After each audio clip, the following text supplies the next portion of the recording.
আসসালামু আলাইকুম সুপ্রিয় শিক্ষার্থীবৃন্দ, আমি এরিফস ইন্টারন্যাশনাল স্কুল অ্যান্ড কলেজের হিসাব বিজ্ঞানের সহকারী শিক্ষিকা অনিমা মিস বলছিলাম।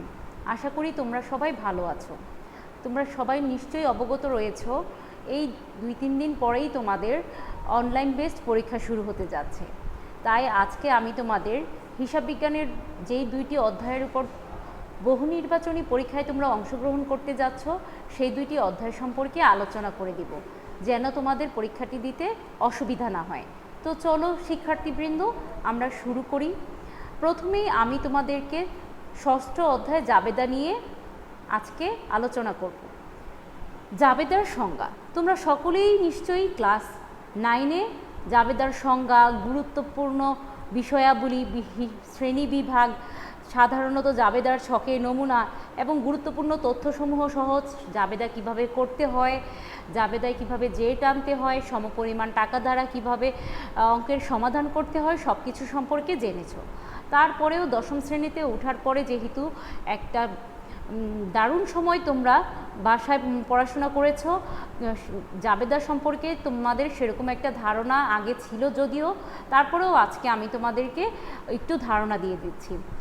জাবেদার সংজ্ঞা: কারবারি লেনদেনসমূহ সংঘটিত হওয়ার পর তারিখের ক্রমানুযায়ী ডেবিট ও ক্রেডিট পক্ষ বিশ্লেষণ করে সংক্ষিপ্ত ব্যাখ্যাসহ যেই বইতে লিপিবদ্ধ করা হয় তাকে জাবেদা বলে। প্রিয় শিক্ষার্থীবৃন্দ, তোমরা সকলেই যেহেতু জাবেদার সংজ্ঞা জানো, তারপরেও আমি আরেকবার বলছি।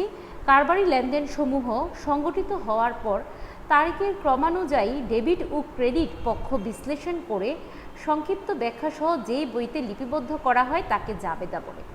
এখন আসলে চলো আমরা দেখি জাবেদার গুরুত্ব কী। জাবেদার গুরুত্ব হচ্ছে লেনদেনসমূহ লিপিবদ্ধকরণ, লেনদেনকে মোট পরিমাণ ও সংখ্যা জানা। লেনদেনের মোট পরিমাণ ও সংখ্যা জানলে লেনদেনের হিসাব করা তোমাদের পক্ষে সহজ হবে। এছাড়াও দ্বৈত সত্তার প্রয়োগের নিশ্চিত করা, দ্বৈত সত্তা প্রয়োগের নিশ্চিত করার পর লেনদেনের সংখ্যা, ভুল ত্রুটি হ্রাস, ভবিষ্যৎ সূত্র পাকাপাকি বহির সহায়ক হিসেবে জাবেদা তোমাদের অনেক কাজে লাগে। সাধারণত খতিয়ান প্রস্তুতে জাবেদার প্রয়োজন হয় বলেই জাবেদাকে খতিয়ানের সহকারী বই অথবা পাকা বহির সহকারী বই বা সহায়ক হিসেবে ধরা হয়। এখন আসো জাবেদা কত প্রকার। সাধারণত জাবেদা 2 প্রকার: বিশেষ জাবেদা, প্রকৃত জাবেদা। বিশেষ জাবেদাকে আবার 5 ভাগে ভাগ করা হয়েছে। প্রিয় শিক্ষার্থীবৃন্দ, বিশেষ জাবেদাকে 6 ভাগে ভাগ করা হয়েছে। বিশেষ জাবেদার এই 6টি ভাগকে আমি তোমাদেরকে পড়িয়ে শোনাচ্ছি। ক্রয় জাবেদা, বিক্রয় জাবেদা, ক্রয় ফেরত জাবেদা, ক্রয় ফেরত জাবেদার পরে বিক্রয় ফেরত জাবেদা, নগদ প্রাপ্তি জাবেদা, নগদ প্রদান জাবেদা। প্রিয় শিক্ষার্থীবৃন্দ, প্রকৃত জাবেদাকে 5 ভাগে ভাগ করা হয়েছে: সংশোধনী জাবেদা, সমন্বয় জাবেদা, সমাপনী জাবেদা, প্রারম্ভিক জাবেদা এবং অন্যান্য জাবেদা। আশা করি প্রিয় শিক্ষার্থীবৃন্দ তোমরা স্বাভাবিকভাবেই জাবেদার 2টি প্রকারভেদ সম্পর্কে জানো, বিশেষ জাবেদা এবং প্রকৃত জাবেদা, এবং এরও যে কয়েকটি প্রকারভেদ আছে সেগুলো জানো। তোমরা যদি বিশেষ জাবেদার প্রকারভেদগুলো এবং প্রকৃত জাবেদার প্রকারভেদগুলি বাসায় ভালো করে একটু খেয়াল করে পড়াশোনা করো, এই তোমাদের বহু নির্বাচনী পরীক্ষাটি দিতে তাহলে সুবিধা হবে। তোমরা সবাই নিশ্চয়ই জানো জাবেদার 5টি ঘর: 1 তারিখ, বিবরণ, খতিয়ান পৃষ্ঠা, ডেবিট টাকা, ক্রেডিট টাকা। যদিও তোমরা জানো, তারপরেও তোমাদেরকে আবারও বলছি, জাবেদার 5টি ঘর। একটি জাবেদার অঙ্ক করতে গেলে 5টি কলাম অথবা ঘর করতে হয়। একটি জাবেদার অঙ্কে তোমাদের কিছু গুরুত্বপূর্ণ বিষয় মাথায় রাখতে হবে, সেগুলো আমি তোমাদের আরেকবার পড়িয়ে শোনাচ্ছি। জাবেদাকে হিসাবের পাকা বই বলা হয় না, প্রাথমিক বই বলা হয়।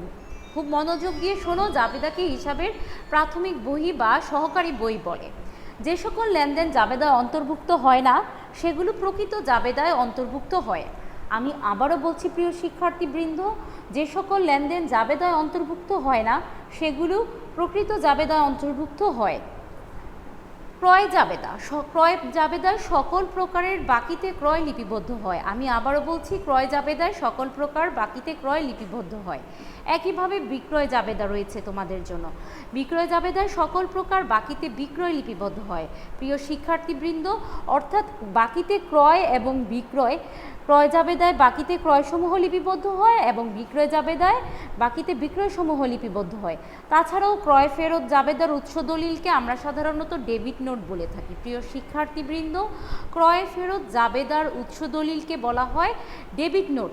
ঠিক একই রকমভাবে এর বিপরীতে বিক্রয় ফেরত জাবেদার উৎস দলিলকে বলা হয় ক্রেডিট নোট। আমি আবারও বলছি, ক্রয় ফেরত জাবেদার উৎস দলিলকে বলা হয় ডেবিট নোট, একই রকমভাবে বিক্রয় ফেরত জাবেদার উৎস দলিলকে বলা হয় ক্রেডিট নোট। তো আসল শিক্ষার্থীবৃন্দ, আমরা আরও কিছু বিষয় জেনে নিই। সাধারণত সমাপনী দাখিলার মাধ্যমে আয় ব্যয় হিসাব বন্ধ করা হয়। খুব মনোযোগ দিয়ে শোনো, এগুলো তোমাদের বহু নির্বাচনী পরীক্ষায় খুব ভালো ফল দিবে। সমাপনী দাখিলার মাধ্যমে আয় ব্যয় হিসাব বন্ধ করা হয়। জাবেদা থেকে, সাধারণত জাবেদা থেকে লেনদেনের মোট পরিমাণ জানা যায়। প্রিয় শিক্ষার্থীবৃন্দ, জাবেদা থেকে লেনদেনের মোট পরিমাণ জানা যায়।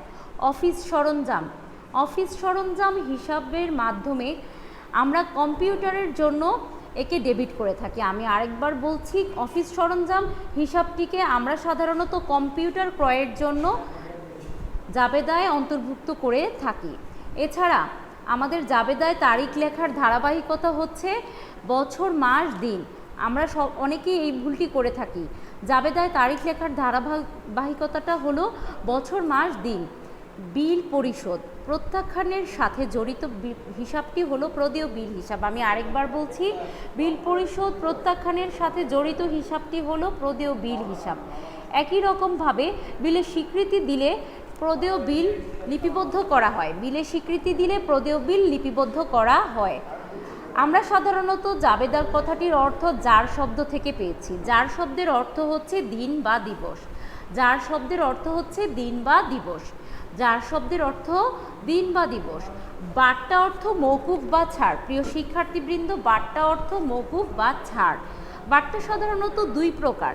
আমি আরেকবার বলছি, বাট্টা সাধারণত দুই প্রকার। বাট্টা প্রদত্ত হয় দেনাদারকে। আমি আবারও বলছি, বাট্টা সাধারণত প্রদত্ত হয় দেনাদারকে।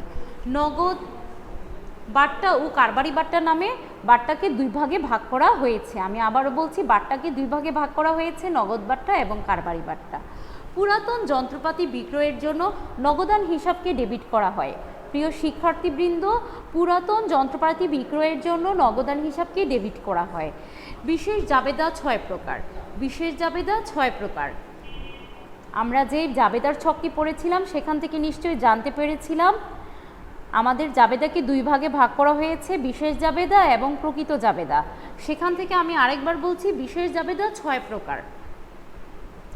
চালানের উপর ভিত্তি করে, প্রিয় শিক্ষার্থীবৃন্দ, জ্বালানির উপর ভিত্তি করে ক্রয় জাবেদা প্রস্তুত করা হয়।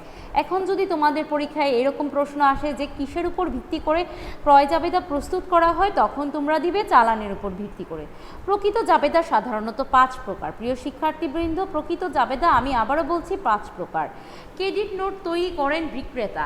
আমি আবারও বলছি প্রিয় শিক্ষার্থীবৃন্দ, ক্রেডিট নোট তৈরি করেন বিক্রেতা।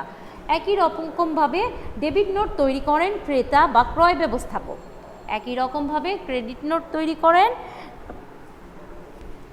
বিক্রেতা বা বিক্রয় ব্যবস্থাপক। ঠিক সেই রকমই ডেবিট নোটও তৈরি করেন ক্রেতা বা ক্রয় ব্যবস্থাপক। মালিকের ব্যক্তিগত অর্থ দ্বারা কারবারের কোনো খরচ প্রদান করলে তা মূলধন হিসেবে ক্রেডিট করা হয়। প্রিয় শিক্ষার্থীবৃন্দ, মালিকের ব্যক্তিগত অর্থ দ্বারা কারবারের প্রধান খরচ প্রদান করলে অথবা কারবারের যে কোনো খরচ প্রদান করলে মূলধন হিসাবে ক্রেডিট করা হয়। জাবেদার ছকে মোট ঘরের সংখ্যা 5টি। যদিও তোমাদেরকে এই কথাগুলো পূর্বেই বলা হয়েছে, তারপরেও বারবার রিপিট করার অর্থ হচ্ছে যেন তোমরা মনোযোগ দিয়ে এই আলোচনাটি শোনো।